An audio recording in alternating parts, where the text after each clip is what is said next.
नमस्कार. 8:30च्या बातमीपत्रात मी विजय कदम आपलं स्वागत करतो. सुरुवातीला एक नजर ठळक बातम्यांवर. अनुसूचित जाती जमातीच्या उद्योजकांना सक्षम करण्यासाठी राज्य सरकार बांधील असल्याची मुख्यमंत्र्यांची ग्वाही. तमिळनाडू केरळ विधानसभेसाठी भाजपा उमेदवारांची यादी जाहीर. भाजपाकडून क्रिकेटपटू श्रीसंत निवडणुकीच्या रिंगणात. जम्मू काश्मीरमध्ये सत्ता स्थापनेचा पेच सुटला. पीडीपी भाजपाचं सरकार स्थापनेसाठी एकमत. हिंदवी स्वराज्य संस्थापक छत्रपती शिवाजी महाराज यांची आज तिथीनुसार जयंती. राज्यात विविध कार्यक्रमांचं आयोजन. आणि T20 क्रिकेट विश्वचषक सामन्यात वेस्ट इंडिज उपांत्य फेरीत दाखल. पाकिस्तान स्पर्धेबाहेर.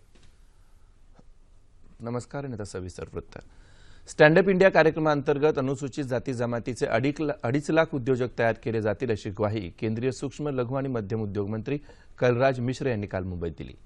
दलित Indian chamber of commerce and industry अर्थात डिक्कीने आयोजित केलेल्या 5व्या राष्ट्रीय औद्योगिक आणि व्यापार प्रदर्शनात ते बोलत होते. मुख्यमंत्री देवेंद्र फडणवीस यांच्या हस्ते या प्रदर्शनाचं उद्घाटन करण्यात आलं.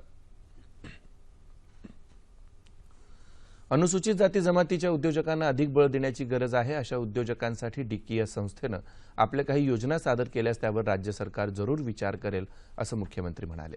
दलित उद्योजकांसाठी भविष्यकाळ उज्ज्वल असल्याचं केंद्रीय अवजड उद्योग मंत्री अनंत गीते यांनी यावेळी सांगितलं. देशभरातल्या 292 सरकारी उपक्रमांनी त्यांना आवश्यक असलेल्या 20% गोष्टी सूक्ष्म लघु आणि मध्यम उद्योजकांकडून खरेदी करण्याचं बंधन घालण्यात आल्याचं त्यांनी सांगितलं.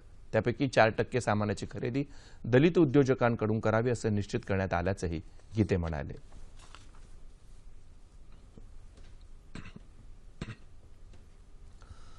भाजपच्या केंद्रीय निवडणूक समितीची बैठक काल नवी दिल्लीत पक्षाध्यक्ष अमित शहा यांच्या नेतृत्वाखाली झाली. पंतप्रधान नरेंद्र मोदींसह अनेक नेते बैठकीला उपस्थित होते. बैठकीत केरळ, तमिळनाडू आणि पुद्दुचेरी विधानसभा निवडणुकीबाबत चर्चा करण्यात आली. बैठकीनंतर भाजपनं केरळ विधानसभेसाठी 51 उमेदवारांची दुसरी यादी जाहीर केली. तसंच तमिळनाडू विधानसभेसाठी 54 उमेदवारांच्या नावाची घोषणा करण्यात आली.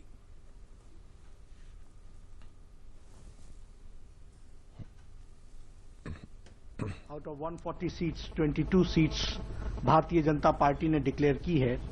51 सीट्स भारतीय जनता पार्टी ने कैंडिडेट्स को 51 सीट्स पर कंसिडर किया and we have tried to include all sections of the society.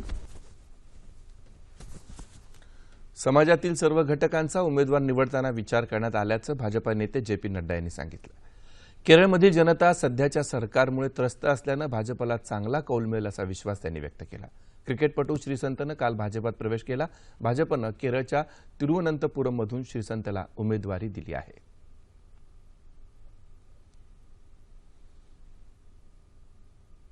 पंतप्रधान नरेंद्र मोदी यांच्या मन की बात कार्यक्रमाला राष्ट्रीय निवडणूक आयोगानं परवानगी दिली आहे. काही राज्यातील विधानसभा निवडणुका जाहीर झाल्यानं आचारसंहितेच्या पार्श्वभूमीवर माहिती आणि प्रसारण मंत्रालयानं या कार्यक्रमाची परवानगी निवडणूक आयोगाकडे मागितली होती.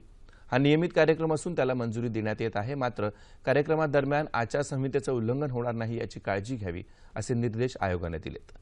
पंतप्रधान उद्या आकाशवाणीवर मन की बातद्वारे जनतेशी संवाद साधणार आहेत. मन की बातचा हा 18वा भाग असेल. जम्मू काश्मीरमध्ये सत्ता स्थापनेचा पेच सुटला आहे. मात्र पीडीपी आणि भाजपनं सत्ता स्थापनेकरता राज्यपालांनी आणखी वेळ देण्याची मागणी केली आहे. भाजपनं जम्मू काश्मीरच्या विधानसभेसाठी पक्षाचं नेतृत्व निर्मल सिंग यांच्याकडे सोपवलंय. तसंच पीडीपी भाजपच्या सरकारमध्ये उपमुख्यमंत्री पदाची जबाबदारीही त्यांच्याकडे सोपवण्यात येणार आहे. तर सरकारचं नेतृत्व पीडीपी प्रमुख मेहबूबा मुफ्ती करतील. या निर्णयामुळे जम्मू काश्मीरमधील सरकार स्थापनेचा मार्ग आता मोकळा झालाय. दोन्ही पक्ष ठरलेल्या अजेंड्याप्रमाणे काम करणार आहेत. दोन्ही पक्षांच्या बैठकीनंतर हा निर्णय घेण्यात आला. सध्या जम्मू काश्मीरमध्ये राज्यपाल कारभार पाहत आहेत. दोन्ही पक्ष एकत्र बैठक घेऊन पुढली रणनीती ठरवणार आहेत. त्यानंतर राज्यपालांकडे भेटीसाठी वेळ मागितला जाईल.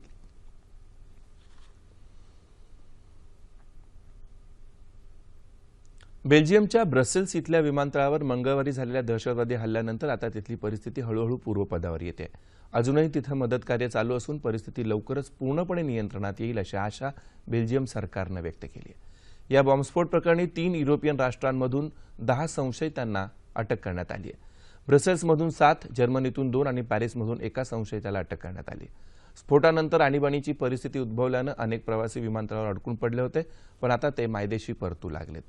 जेट एअरवेजच्या 28 कर्मचाऱ्यांसह 242 भारतीय प्रवासीही काल सुखरूपपणे भारतात येऊन पोहोचले. विमान कर्मचाऱ्यांपैकी जखमी असलेल्या निधी चाफेकर आणि अमित मोटवानी यांची प्रकृती आता स्थिर आहे. ब्रसेल्सच्या स्फोटात 31 जण ठार तर 270 जण जखमी झालेत. हिंदवी स्वराज्याचे संस्थापक छत्रपती शिवाजी महाराज यांची आज तिथीनुसार जयंती. त्यानिमित्त त्यांना अभिवादन करण्यासाठी राज्यभरात विविध कार्यक्रमांचं आयोजन करण्यात आलं आहे.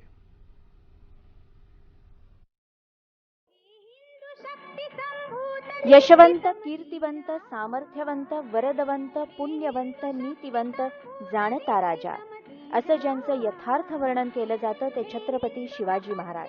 शिवनेरी किल्ल्यावर एका दिव्य रत्नाचा जन्म झाला, अर्थात शिवाजी महाराजांचा. शिवाजी महाराजांनी कायम रयतेचंच हित डोळ्यासमोर ठेवलं. शेतकरी सुखी तर राजा सुखी हे सूत्र लक्षात घेऊन शिवाजी महाराजांनी शेतीत सुधारणा, दुष्काळाच्या परिस्थितीत शेतकऱ्यांना संरक्षण अशा अनेक योजना प्रभावीपणे राबवल्या, ज्या अद्यापही कालसुसंगत. पाण्याचं महत्त्व ओळखून पाणी अडवा पाणी जिरवा हे सूत्र शेकडो वर्षांपूर्वी अंमलात आणणारे, प्रत्येक गड किल्ल्यावर पाण्याचं उत्तम नियोजन करणारे शिवाजी महाराज. स्वदेशी व्यापाराला प्रोत्साहन तसंच स्त्रियांना सन्मानाची वागणूक देणारे शिवाजी महाराज.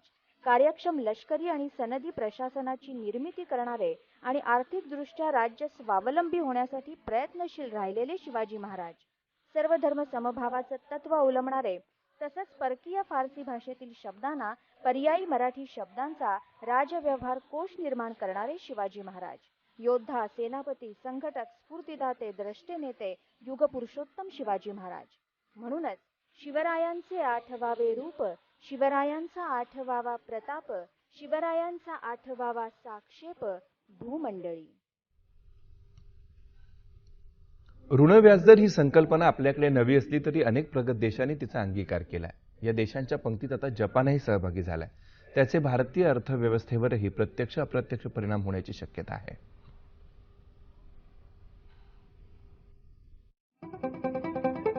ऋण व्याजदर ही संकल्पना भारतासारख्या देशात सहज पचनी न पडणारी, काहीशी गोंधळात टाकणारी, पण अनेक प्रगत युरोपीय राष्ट्रांनी ही प्रणाली स्वीकारली आहे. त्यांच्या पावलावर पाऊल ठेवत जपाननेही ऋण व्याजदर द्यायला सुरुवात केली आहे. याचा परिणाम म्हणून जपानमधून भारतासारख्या विकसनशील देशात गुंतवणुकीचा ओघ वाढण्याची शक्यता आहे. ही गुंतवणूक वरकरणी आशादायक वाटली तरीही ती नेमकी कोणत्या क्षेत्रात होते ते पाहणंही महत्त्वाचं ठरणार आहे. जपानसारख्या औद्योगिकदृष्ट्या प्रगत राष्ट्रामध्ये शून्य व्याजदर ठेवणे इतकी क्रयशक्ती असताना त्या देशाला मंदीचा सामना का करावा लागत असेल? यामागे कोणती आर्थिक समीकरणं आहेत? या समीकरणांचा भारतीय अर्थव्यवस्थेशी कोणता प्रत्यक्ष अप्रत्यक्ष संबंध आहे? या प्रश्नांची उत्तरं तुम्ही आम्ही शोधायला हवीत, कारण त्यातून सामान्य गुंतवणूकदाराला अर्थभान येण्याची शक्यता आहे.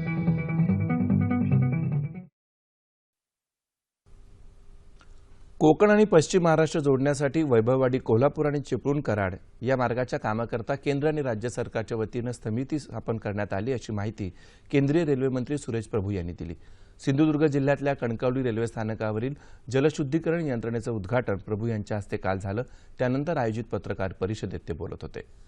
विजयदुर्ग बंदर विकसित करण्यासाठी वैभववाडी कोल्हापूर मार्गाचं विस्तारीकरण विचाराधीन असल्याचंही ते म्हणाले. देशातल्या 1000 रेल्वे स्थानकांवर जलशुद्धीकरण यंत्रणा बसवणार आहे, असं त्यांनी सांगितलं.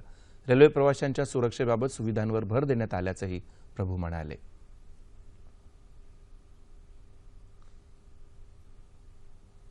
पनवेल रेल्वे स्थानकाच्या नवीन पनवेल बाजूला बेशिस्त वाहन पार्किंग, फेरीवाले आणि झोपडपट्ट्या, खड्डे तसंच बॅनर्स, होर्डिंग यामुळे इथल्या प्रवाशांना अनेक समस्यांना सामोरं जावं लागतंय. पनवेल रेल्वे स्थानक अ दर्जाचं स्थानिक असून लवकरच या ठिकाणी जंक्शन होणार आहे.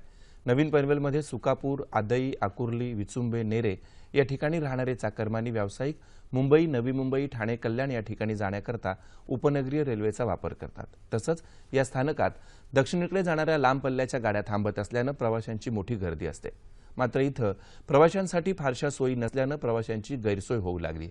रेल्वे स्थानकांच्या आवारात पार्किंगसाठी जागा शिल्लक नसल्यानं तसंच इतर समस्यांवर मार्ग काढण्यासाठी प्रवासी विभागानं संयुक्त मोहीम राबवण्याची मागणी केली आहे.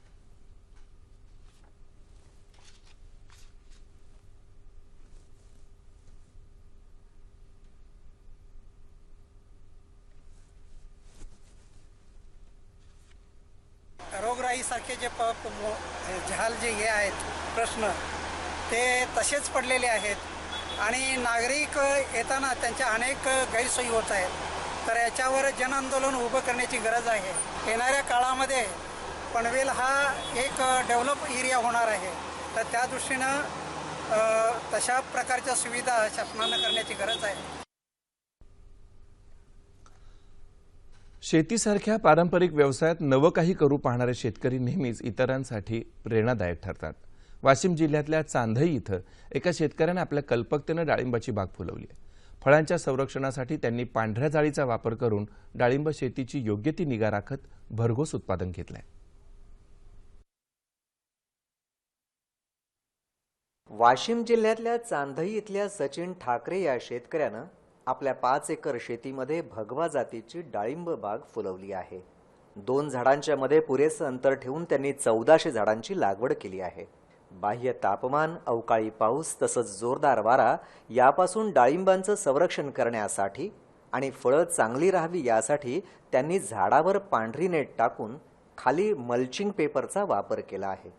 पाण्याच्या आणि खताच्या योग्य व्यवस्थापनासाठी ॲटो मशीनच्या सहाय्यानं त्यांनी व्यवस्था करून योग्य ती काळजी घेतली आहे। ऑटोमेशन मशीन बसवलेली आहे आपण, त्यामुळे आता पाण्याचं नियोजन आणि खताचं नियोजन पूर्ण ऑटोमेशन मशीनमुळेच होते। त्यामुळे डाळिंबाची साईज पण चांगली आली, सर्व पाणी व्यवस्थित मिळते, खत टाईमवर मिळते, सर्व ऑटोमॅटिक खत जाते। कृषी विभागानं 100% अनुदानावर त्यांना शेततळं उपलब्ध करून दिलं आहे। या डाळिंब शेतीतून सुमारे 5 टन डाळिंबांचं उत्पादन झालं असून 4 लाख रुपयांचा नफा मिळाला आहे। अद्याप 20 टन डाळिंब उत्पादन होणार आहे। सदर शेतकरी अत्याधुनिक पद्धतीने शेती करतात। आपल्या शेतीत सर्व बहुतांश सेंद्रिय पदार्थाचा वापर करून सेंद्रिय उत्पादन घेण्यावर त्यांचा भर असतो। सेंद्रिय उत्पादनाच्या माध्यमातून निर्यातीकडे त्यांचा ओढ आहे। लगतच्या कालावधीत यांच्या शेतात उत्पादित होणारा माल निर्यात कसा करता येईल या दृष्टीने आम्ही सुद्धा विचार करत आहोत। वाशिम जिल्ह्यातल्या शेतकऱ्यांनं डाळिंब पिकाच्या संरक्षणासाठी लावलेली नेट आणि अधिक परिश्रम नक्कीच इतर शेतकऱ्यांसाठी प्रेरणादायी ठरेल यात शंका नाही। क्रिकेट T20 विश्वचषक क्रिकेट स्पर्धेत काल नागपूर इथं दक्षिण आफ्रिका आणि वेस्ट इंडिज यांच्यातला सामना वेस्ट इंडिजनं जिंकून उपांत्य फेरीतलं आपलं स्थान पक्क केलंय। वेस्ट इंडिजनं नाणेफेक जिंकून गोलंदाजीचा निर्णय घेतला। आफ्रिकेचा संघ 8 गड्यांच्या बदल्यात 122 धावा करू शकला। त्याचा पाठलाग करताना वेस्ट इंडिजनं 19.4 षटकात 7 बाद 123 धावा केल्या। दरम्यान T20 क्रिकेट विश्वचषक स्पर्धेतून पाकिस्तानचा संघ बाहेर पडलाय। काल झालेल्या महत्त्वपूर्ण सामन्यात ऑस्ट्रेलियानं पाकिस्तानचा 21 धावांनी पराभव केला। आज बांगलादेश, न्यूझीलंड तसंच श्रीलंका इंग्लंडचा यांच्यात महत्त्वपूर्ण लढत होणार आहे।